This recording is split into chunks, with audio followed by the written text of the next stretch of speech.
not reported to their schools of choice. Although the disbursement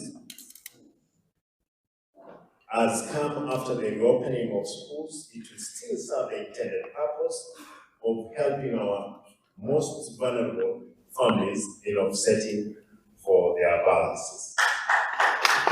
And I want to just point out, yes, I know some of those who are not very deserving cases or deserving cases would have gotten into it.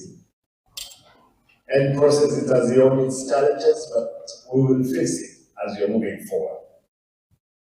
Our quest to support needs students intend to afford the education which is worth the equalizer, enabling them to scale the socio-economic, political, and legal. As I promised last year, the bursary kitty was increased from 145 million to 245 million, each electoral ward receiving an average of 5 million shares. And the fund has been transparently executed through the honorable MCS. Out of the 5 million allocation per ward, we issued 4 million to secondary schools in Form 2, 3, and 4. And the remaining 1 million was earmarked to help students in Form 1 and BT6.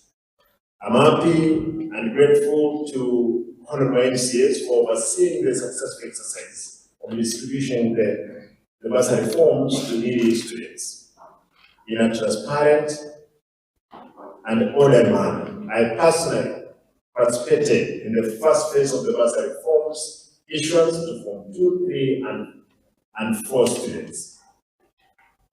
Equally, to deter any form of mischief and fraud regarding disbursing of funds, we adopted issuance of individual checks to beneficiaries. I now challenge the benefiting students to work diligently and post impressive academic performance, as this is the only way that we can realize value for money spent on bursary program. To help boost performance in other areas in the education sector, we have already employed all our E3 teachers on permanent and pensionable terms. In the last financial year, we managed to commit funds to the construction of ECD classrooms across the county. Once built, classes will be equipped and transformed into centers of excellence for early child learning.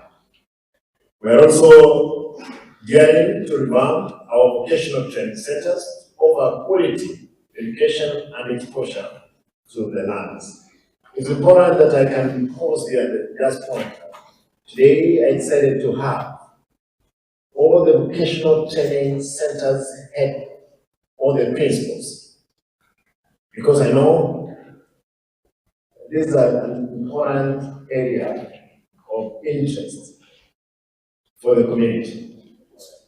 I know I have had a problem, and for sure I have a problem with a number of the principals, because vocational training centers has become a center of corruption. Big one, not a small one. I want to request any principal who's here, I can't look back. I have to deal with individuals head on without mercy.